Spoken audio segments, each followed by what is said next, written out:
tuanze kwa kuzungumza kuhusiana na ugonjwa huu wa saratani ya shingo ya kizazi. Dokta, pengine mtu anapozungumza kuhusiana na saratani hii anakuwa anazungumzia saratani ya namna gani?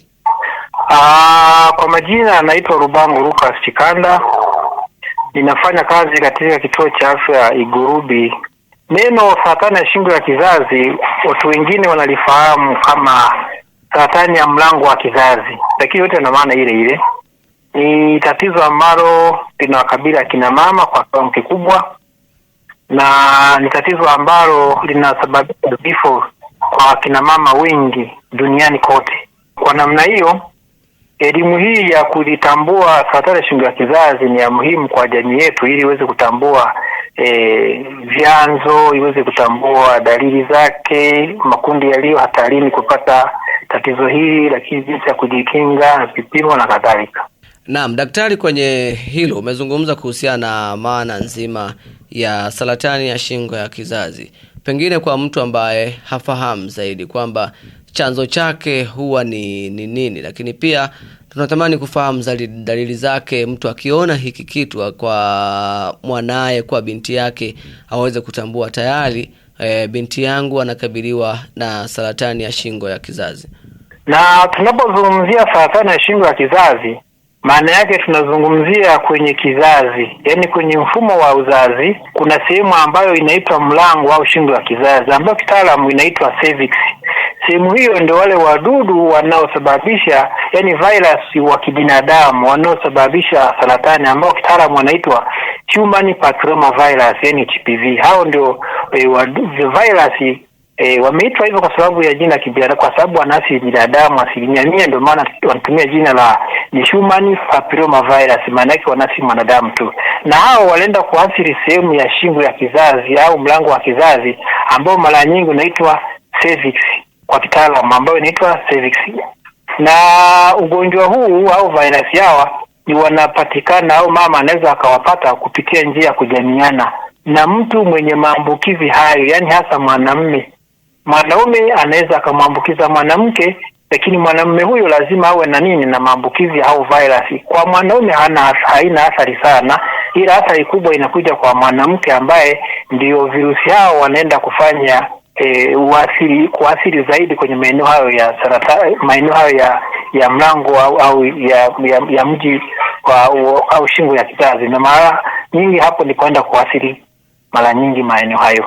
Nikukatiza kidogo hapo daktari, kwa wakati unazungumza hapo kwamba mara nyingi inatokana na mwanamke huyu kujamiana na mwanaume ambaye ana wadudu ama vimelea hawa ambao wanasababisha saratani ya shingo ya kizazi, na umesema kwamba kwa mwanaume hawana madhara kiasi kikubwa. Pengine kwa kufafanua hapo kuhusiana kwa upande wa mwanaume, kwa sababu saratani ya shingo ya kizazi inagusa zaidi wanawake, lakini ili kusudi mwanamke apate saratani hii lazima ajamiane na mwanaume ambaye ana vimelea vya ugonjwa huu. Kwa nini wanaume ugonjwa huu hawaupati, na wakati wao ndio inaweza ikawa chanzo pia wanatembea na vimelea vya ugonjwa huu, lakini wao haviwaathiri? Kwa sababu gani daktari?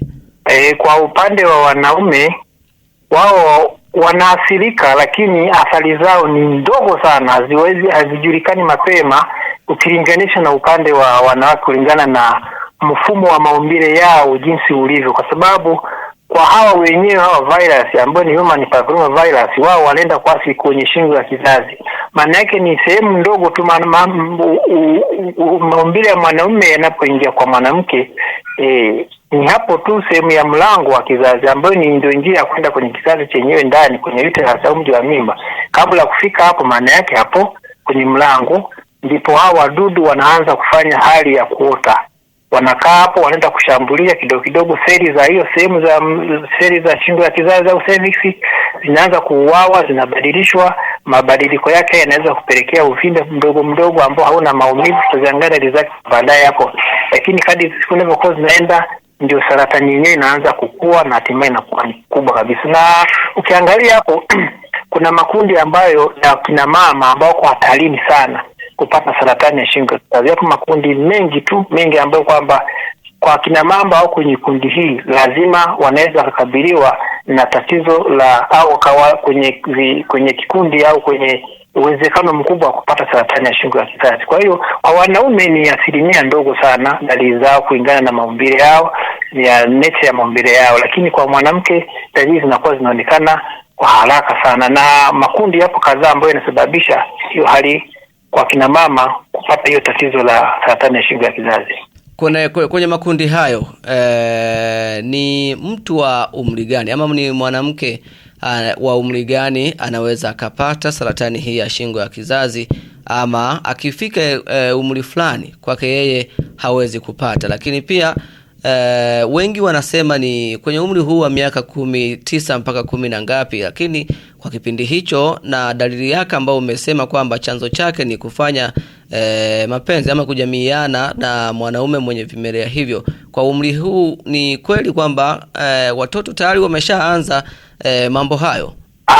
Kwa japo tulizungumzia baadaye kidogo kwenye upande wa umri, lakini tunapozungumzia makundi ya wanawake walio hatarini, maana yake ni kwamba ni yapo makundi kadhaa kama nilivyotangulia kusema, lakini hasa wanaoanza ngono mapema katika umri mdogo, yani chini ya miaka 18, yani wanaoanza ngono mapema katika umri wa mdogo, yani chini ya miaka 18, kwamba ameanza ngono na miaka 9, mfano ana miaka 10, 12, 20 humo, kwenye umri chini ya miaka 18 kwa ujumla, wana uwezekano mkubwa wa kupata saratani ya shingo ya kizazi. Lakini pia wanawake wenye wapenzi wengi na wenyewe wana uwezekano mkubwa wa kupata saratani ya shingo ya kizazi. Lakini pia wanaojamiana na mtu mwenye wapenzi wengi, kwamba ni mama au ni binti lakini anajamiana na mwanaume mwenye wapenzi wengi, huyo ni nakuwa kwenye kundi la hatarishi kabisa la naye kupata kupata maambukizi ya saratani ya shingo ya kizazi, wale virus. Lakini pia akina mama wanaovutishwa sigara au wanaovuta sigara, kuna smokers au second hand smokers, kwamba hao lazima kwa sababu kinga ya mwili inadhoofika, lakini pia zile sumu zitokanazo na sigara zinakuwa kuwapelekea wengi kupata tatizo hilo. Lakini sio hao tu, lakini pia kuna waliozaa idadi kubwa ya watoto, kwamba unakuta mama amejifungua ana zaidi ya watoto 8, 7, yani idadi kubwa ya watoto kafanikiwa kuwazaa. Kwa hiyo na huyo ni yule ambaye anazaa kwenye umri mdogo, kwa mfano anaanza na umri wa miaka 18, na hapo kufikisha miaka 30 unajikuta ana idadi kubwa ya watoto. Kwa hiyo unajikuta uwezekano naye ni mkubwa, kwa sababu kinga ya mwili inashuka. Ukiangalia hata virus, kinga ya mwili ikishuka ni rahisi mtu kumpata au kupata virus. Lakini pia wenye tabia ya kutoa mimba, wapo akina mama wanakuwa na tabia ya kutoa mimba. Sasa anapotoa mimba anaenda kuathiri mlango wa kizazi, kwa sababu anapotoa mimba maana yake ni pale kwenye mlango wa kizazi ndio mtoto aliyekuwa ametungishwa kwenye mji wa mimba atakapopitia.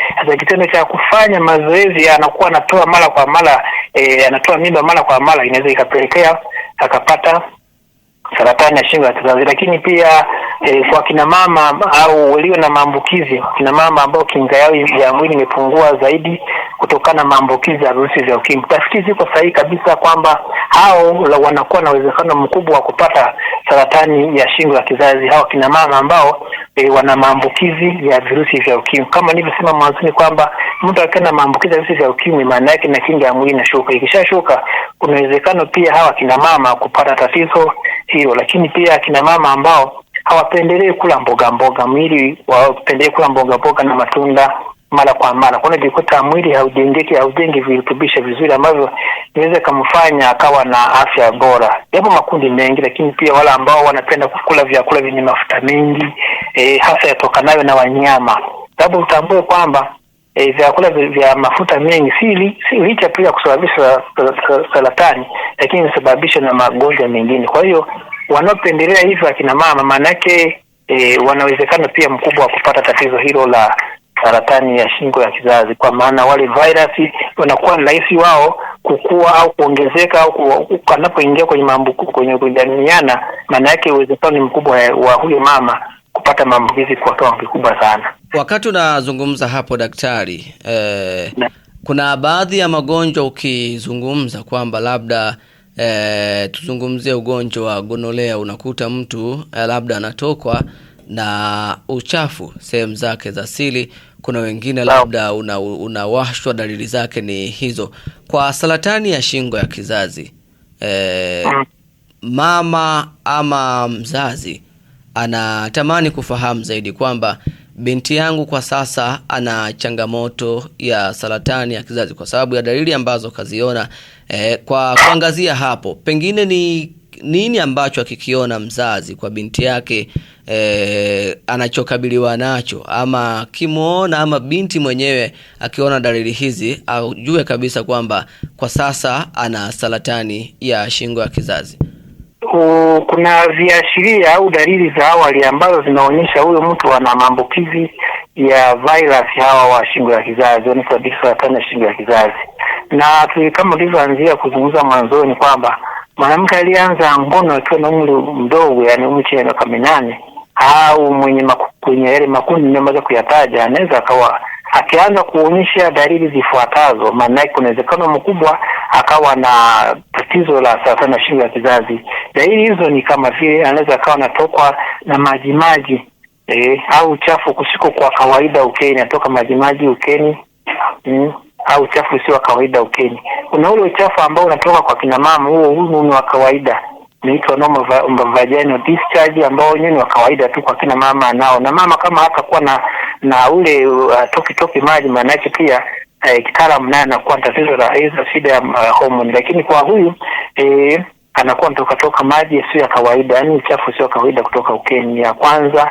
Lakini dalili ya pili ni kutokwa na damu kidogo au nyingi wakati wa kujamiana. Wakati anafanya maweza kujamiana, akijichunguza anajikuta kuna damu inamtoka au kuna damu nyingi zinaonekana.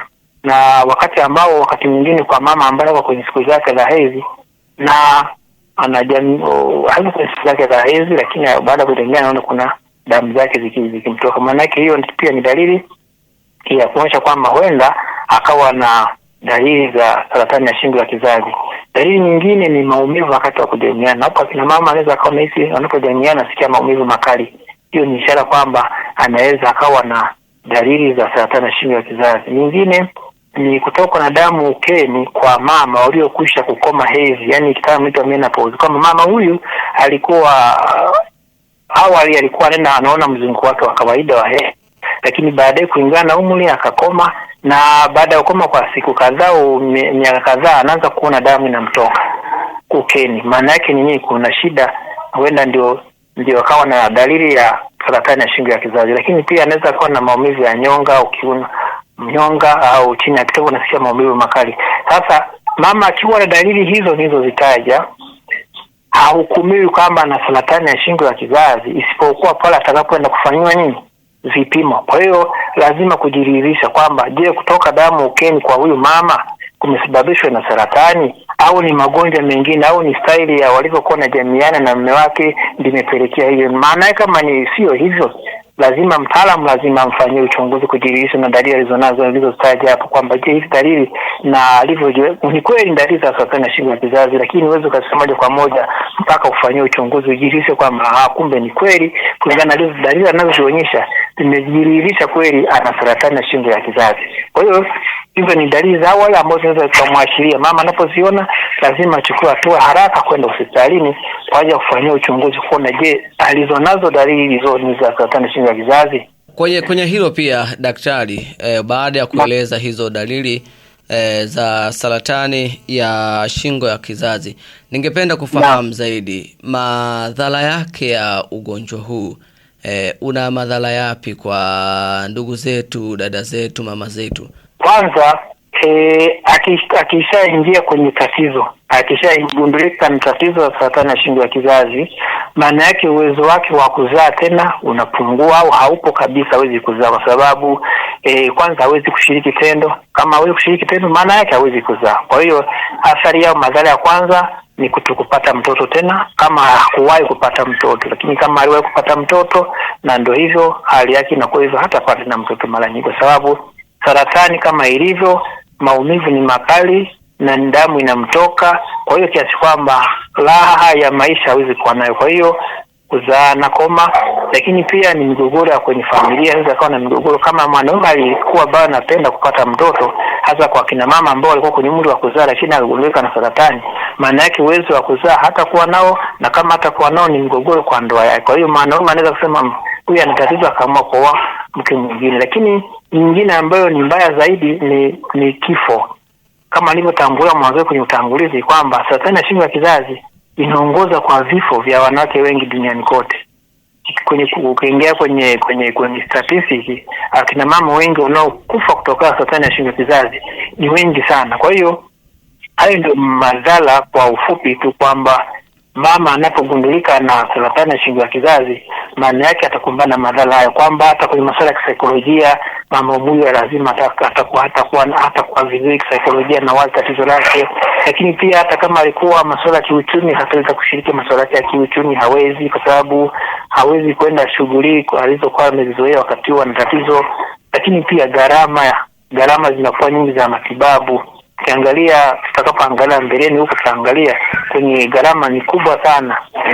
Kwa mfano amegundulika akiwa mkoa wa Tabora au mkoa wa Shinyanga, maana yake au mkoa wa Arusha, itamudidi apewe referral au rufaa, huduma za rufaa kwenda kwenye hospitali zinazotoa huduma za saratani. Unajikuta wengine gharama hawawezi za kuishi huko, gharama za vipimo na kadhalika na kadhalika. Kwa hiyo madhara ni mengi, lakini hayo nimegusia kwa ufupi kuonyesha jinsi tatizo lilivyo baya kwa jamii na linaweza kusababisha kuleta mtafaruko, kuleta changamoto nyingi katika familia na jamii kwa ujumla. Kwa sasa daktari, kuna jambo moja ambalo ukisikia kiongozi wa anayehusika na masuala mazima ya afya, lakini pia nyinyi ambao mnahudumu kwenye sekta hiyo ya afya, mmekuwa mkisisitiza sana mabinti kupima, kuchanjwa na nini.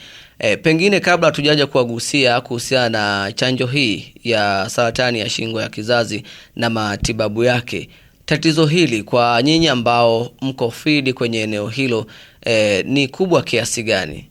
Idadi ya kina mama ambao wanagundulika wana tatizo hili ni kubwa mno. Tunaambiwa karibu 90% ya kina mama ambao wanagundulika wana tatizo la saratani ya shingo ya kizazi, wengi wao wanatoka katika nchi zenye kipato cha chini, kwa ikiwemo ya nchi yetu ya Tanzania. Kwa hiyo bila kuwepo kwa umakini katika kufanya utafiti na mikakati ya kutokomeza ugonjwa huu, kuna uwezekano kuwa na ongezeko la karibu 25% ya wagonjwa miaka 10 ijayo. Hizi ni tafiti ambazo zimefanywa na baadhi ya shirika la afya duniani limezungumzia hivyo, kwamba kuna uwezekano mkubwa karibu 25% ya wagonjwa wa tatizo hili la saratani ya shingo ya kizazi kuongezeka hapo baadaye miaka 10 ijayo. Na wagonjwa wengi inaonekana kwamba wao katika maeneo ya Amerika ya Kati, Amerika ya Kusini, Afrika ya Mashariki ambayo Tanzania yetu itakuwa muhimu, lakini mabara mengine mfano Asia na Pacific Magharibi, huko zote ni nchi ambazo tafiti za hivi karibuni na kulingana kwa mujibu wa shirika la afya duniani limezungumzia hiyo, kwamba zisipotokea mikakati ya kufanya utafiti wa kutokomeza tatizo hili, maana yake kuna uwezekano mkubwa wa kizazi kijacho au akina mama wengi kuingia kwenye tatizo hili, na hatimaye nchi lazima inaweza kaingia kwenye gharama kubwa ya kuhudumia watu. Badala ya kutoa elimu watu wajikinge, unajikuta inagharimika gharama nyingi za matibabu zinawagusa akina mama jinsi ya kuhudumia kulingana na matatizo walionayo. Kwa hiyo takwimu ni kubwa kama nilivyotangulia kusema, 90%, karibu 90% ya kina mama.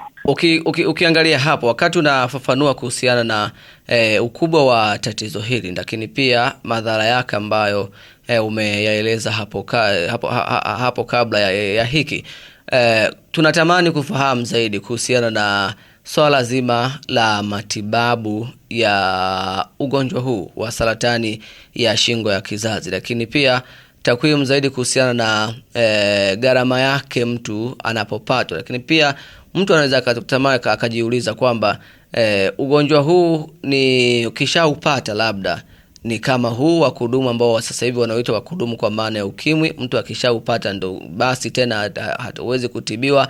Ama kwenye ugonjwa huu wa saratani ya shingo ya kizazi wenyewe kwenye matibabu yake uko vipi? Kwanza kabla mtu hajaanzishwa matibabu, maana yake anafanywa uchunguzi ili kujua saratani alionayo kwenye stage gani. Kwa sababu kuna anaweza akawa na saratani ya shingo ya kizazi yuko kwenye stage ya kwanza, stage ya pili, stage ya tatu au stage ya 4. Inategemeana wakati anaenda kufanyia uchunguzi, na vipimo vilivyotumika kufanyia uchunguzi vimembaini huyo mgonjwa au huyo mama yuko kwenye stage ipi ya saratani alionayo. Kwa kawaida kama atakuwa amegundulika yuko kwenye stage ya awali au stage ya kwanza, mara nyingi kulingana kama mama iko vizuri kiafya, kinga yake ya mwili iko vizuri, unaweza kujikuta anapona tu kwa kufuata mashauri ya wataalamu wa afya, anapona. Lakini inategemea na nini, na stage alionayo. Kama stage yake ni kubwa, mafika stage ya 3 ya 4, maana yake atahitaji huduma za rufaa kama hivyo kwenye eneo ambalo hakuna huduma za saratani, na atakapoenda huko atafanyiwa uchunguzi kugundua kwamba ni kwa kiasi yuko kwenye stage ya 3 au ya 4, lakini kwa kiasi gani huyo mtu ameshambuliwa na hiyo saratani na matibabu gani ambayo anatakiwa apewe. Hapo matibabu ya aina nyingi ambayo anaweza akayapewa. Kuna matibabu ya mionzi ambayo mara nyingi gharama zake sizijui kwa sababu ni level nyingine ambayo wanashughulika na ni vituo maalum vinafanya kazi ya kushughulika na gharama za huko, ila kitaalamu tunajua lazima atafanywa matibabu ya mionzi. Unaona, kuna matibabu ya kufanywa upasuaji kwenye sehemu ya saratani, kama imeathiriwa kiasi gani watafanywa upasuaji. Lakini pia kuna dawa ambazo za kwenye mishipa ambazo anapewa yule mama, lakini pia kuna vidonge ambavyo anaweza akapewa vya kutibu tatizo hilo.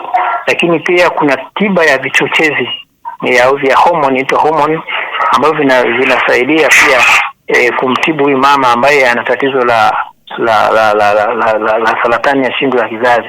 Kwa hiyo ukiangalia hapa kwenye makundi, huyu mama atapona kama ulivyoelezea mwanzoni kwamba je, naye atadumu kwenye matibabu siku zote? Atadumu kukaa kwenye matibabu yake kulingana na stage alionayo. Kama yuko stage ya kwanza au stage ile ambayo anaweza akapata matibabu ya njia kawaida akapona, maana yake tatizo lake litakuwa limeishia hapo na haitamrudia tena. Lakini kama yuko kwenye stage kubwa ambayo zinahitaji huduma za ufuatiliaji, inategemea na wengine tatizo linaweza kumchukua muda mrefu.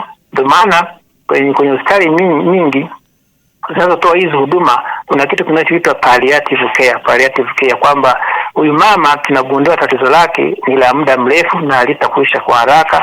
Kwa hiyo anaanzishiwa huduma za kufuatilia afya yake mara kwa mara.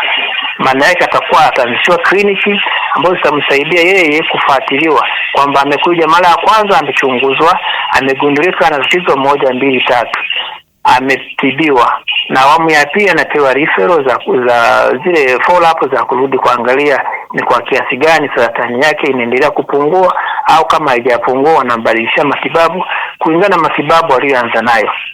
Moja kati ya mikakati ambayo kwa sasa inaendelea ni kuhakikisha mabinti wanapewa chanjo wenye umri huo kwenye miaka 9 hapo mpaka 13 kama sijakosea, wanapewa chanjo ya saratani ya shingo ya kizazi. Wewe unazungumziaje zoezi hili la chanjo? Kwanza igundulike kwamba 66% za saratani zote zinazuilika. 66% ya saratani zinazuilika, na kama zinazuilika ndio maana mpango wa serikali ni kuhakikisha kwamba wanapunguza idadi ya wahanga au mabinti au akina mama wenye tatizo au wanaoishi na vimelea vya tatizo hilo. Na kwa namna hiyo serikali imeweka mpango, kila kituo cha afya, kila kliniki au zahanati, kila vituo vya afya vinavyotolea huduma za afya vimeanzisha mpango madhubuti wa kutoa chanjo kwa watoto mabinti wa kuanzia umri wa miaka 9 mpaka 13. Kwa hiyo tunaanza kufikiria kwamba wale ambao ni wa kuanzia miaka 9 tunafikiria kwamba huenda hawajaanza kujihusisha kwenye masuala ya ngono, na kwa namna hiyo wakianza kupewa chanjo mapema inawakinga mapema sana kupata maambukizi hayo.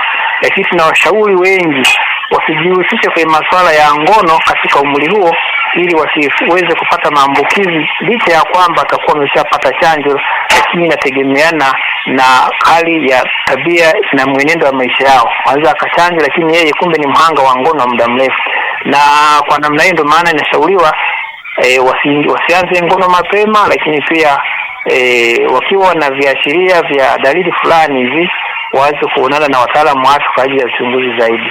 Na chanjo hiyo inawakinga, sio kwamba wale virus wapo aina nyingi, wale virus wanaosababisha saratani ya shingo ya kizazi wapo aina nyingi, lakini chanjo zetu hizi zinazotolewa zinakinga aina kama 4 hivi za virus au saratani ya shingo ya kizazi, kwamba aina ya 6, aina ya 11, aina ya 16 na aina ya 18. Na hiyo ni kwa sababu chanjo hizi zimejikita kusaidia kwamba asilimia kubwa ya saratani za virus zinazosababisha saratani ya shingo ya kizazi, kwa kiwango kikubwa wa kutumia hizi chanjo ambazo zinatumika hivi leo, inawakinga kwa 100%, hasa wanapoanza kuzitumia au wanapopata chanjo wakiwa na umri wa miaka 9. Na nitoe rai kwa wananchi kwamba ni vyema ukiwa nyumbani una binti na umri wa miaka hiyo, mpeleke hospitali, na wakati wa kampeni kama hatakuwa hatakuwa shuleni, maana yake anastahili apewe chanjo ili iweze kumkinga dhidi ya saratani ya shingo ya kizazi. Kwa hiyo akina mama, akina baba wenye watoto wa umri huo, nitoe lazi kuwapeleka watoto kwenye kliniki zinazotoa huduma za afya kwa ajili ya uchunguzi au na kwa ajili ya kupewa chanjo ya saratani ya shingo ya kizazi. Na hapo tutapunguza kwa kiwango kikubwa tatizo la saratani ya shingo ya kizazi, ambalo limekuwa ni janga kubwa na linasababisha vifo vya akina mama wengi wanapokuwa katika umri mkubwa. Umri ambao umetajwa hapo, miaka 9 hadi 13 hapo. Kwa nini selection inakuwa ni kwa hao mabinti wenye umri wa miaka hiyo, tofauti na kwamba iwaguse wanawake wote? Ni kama nilivyotangulia kusema mwanzoni kwamba tafiti zinaonyesha kwamba kuanzia hiyo miaka mabinti wengi unakuta wengine wamekaribia kuanza au wanataka kuanza kufanya masuala ya ngono. Kwa hiyo wakianza kukingwa au mapema, maana yake katika ukuaji wao wote watakuwa hawana uwezekano wa kupata saratani ya shingo ya kizazi, kwa sababu wamepata chanjo mapema kabla hawajaanza kupungia kwenye maambukizi au kwenye harakati za kufanya ngono, hata wakaweza kupata saratani ya shingo ya kizazi. Kwa hiyo tafiti zimefanyika kulingana kwa mujibu wa Shirika la Afya Duniani kwamba kwa umri huo ni mzuri kwa ajili ya mabinti kuanza kupata chanjo. Kumekuwa na mitazamo tofauti kwa wananchi kwamba kuna wale ambao hawana elimu kidogo kuhusiana na chanjo hii, lakini kuna wale ambao wanafahamu fika kuhusiana na jambo hili. Kumekuwa na maneno kwa watu kwamba wakisema chanjo hii bwana, binti akichanjwa kuna uwezekano mkubwa pia asiweze kupata mtoto ama akasababisha ugumba. Natamani zaidi watoe hofu wananchi kuhusiana na chanjo hii. Je, ina madhara yoyote kwa binti atakapochanjwa, ama mitazamo hii kwako wewe unaichukuliaje? Kwa kweli hakuna madhara yoyote yale ya mtoto au binti anapopata chanjo hii yatakayompelekea asibebe mimba.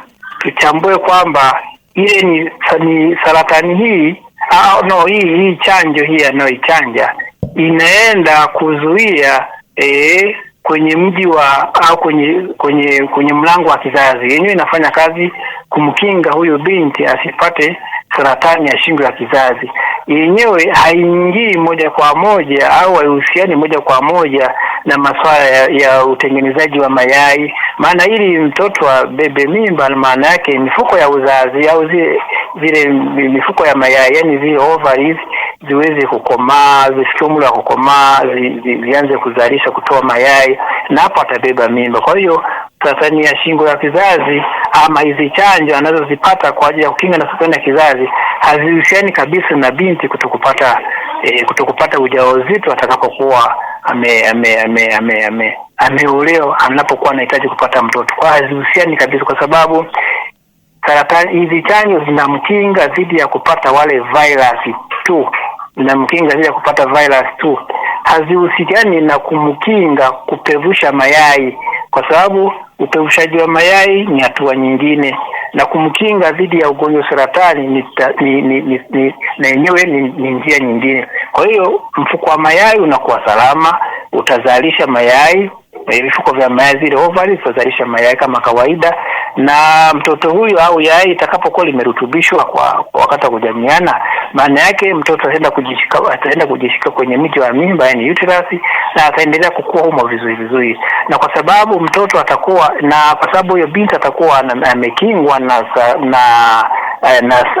amepata chanjo ya kumkinga dhidi ya saratani ya shingo ya kizazi, maana yake mtoto au binti huyo hata kwa saratani ya shingo ya kizazi, mtoto huyo ataendelea kudumu kuishi vizuri tumboni. Kama mama atakuwa beba mimba, ataendelea kukua vizuri, na hata wakati wa kujifungua atajifungua salama, kwa sababu hana tatizo la saratani ya shingo ya kizazi, na atakuwa na afya bora tu kama inavyotakikana. Kuliko ni watoe hofu tu wananchi kwamba wanapokuwa wanafikiria kwamba ukichoma chanjo basi huyo binti hawezi kupata mimba, hawezi kubeba mimba. Hapana, kama alivyosema, saratani ya shingo, chanjo hii inazuia saratani ya shingo ya kizazi, na mfuko wa mayai unahusika na kutengeneza mayai ambayo yatakuwa released au itatolewa, ili yanapotolewa wakati wa kujamiana, mfano, maana yake uwezekano kubeba mimba unakuwa ni mkubwa, na ataendelea kudumu mtoto huyo kuishi kwenye mji wa mimba mpaka muda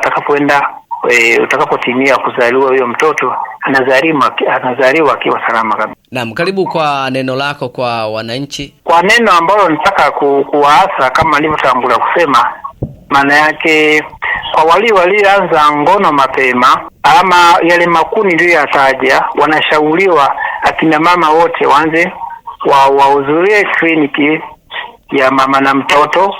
Mahali hapa kwenye kitengo cha uchunguzi watafanyia uchunguzi wa saratani ya shingo ya kizazi, kuona je, mama huyu ana viashiria vya saratani ya shingo ya kizazi. Kama ana viashiria vya saratani ya shingo ya kizazi, atapewa ushauri jinsi ya kuishi ili asije akapata saratani ya shingo ya kizazi, yani asije akapata maambukizi ya virusi vinavyosababu saratani ya shingo ya kizazi. Lakini pia kwa kina mama ambaye anaishi na binti mwenye umri wa miaka 9, anashauriwa kumpeleka hospitali kwa ajili ya kufanyiwa au kupata chanjo ambayo itamkinga mtoto huyo au binti huyo dhidi ya ugonjwa wa saratani ya shingo ya kizazi. Kwa hiyo, na kina mama ambao kama nilivyotangulia kusema, mwenye kuwa na wapenzi wengi, maana mama mwenye wapenzi wengi, na yeye tunamshauri kama ipo kwenye kundi hilo, au mama anagundua kwamba ana mme mwenye wapenzi wengi, au yeye mwenyewe mwanamke ana wapenzi wengi, maana yake anashauriwa aende hospitalini kwa ajili ya kufanyia uchunguzi wa saratani ya shingo ya kizazi. Huenda akaona ana viashiria vya awali ili ajigundue. Kwa mfano, kama nilivyozungumzia dalili zingine, mojawapo kwamba unakuta mama anahisi maumivu wakati wa tendo la ndoa, anaona ni hali ya kawaida, kwamba labda kuandaliwa vizuri ndio maana imetokea. Kumbe ndio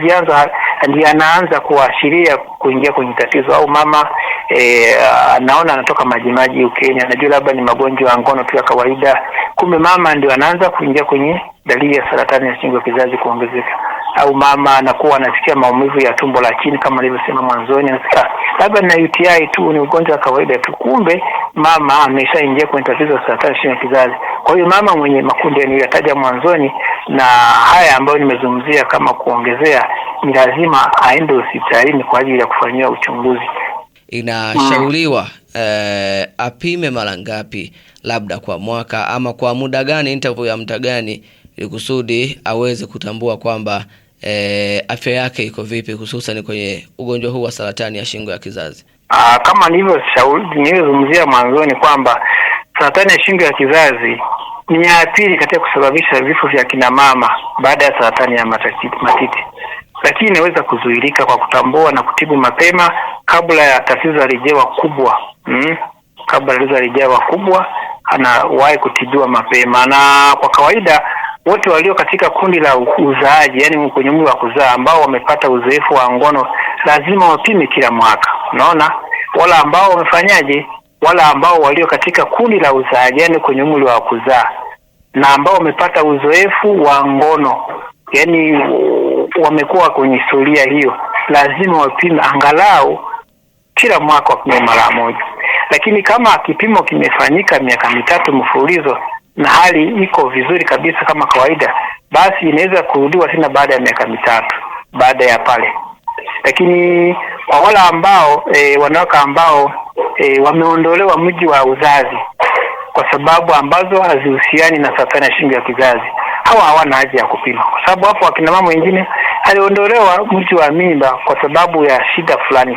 Mfano, wakati mama anajifungua mji wa mimba ulichanika, na baada ya kuchanika hata namna kurepair haikuna uwezekano wa kurepair. Kurepair maana yake hamna unaweza kumsaidia mama, ataenda kutoka damu, anaweza kupoteza maisha. Kwa hiyo badala yake inashauriwa anatolewa kizazi au kinafungwa, na huyo kama kitakuwa ametolewa kizazi maana yake hana haja ya kupima tena saratani ya shingo ya kizazi. Kwa hiyo hiyo kwenye sura kama hiyo, ni sura kama hiyo, ni sura kama hiyo, ni sura kama hiyo, ni sura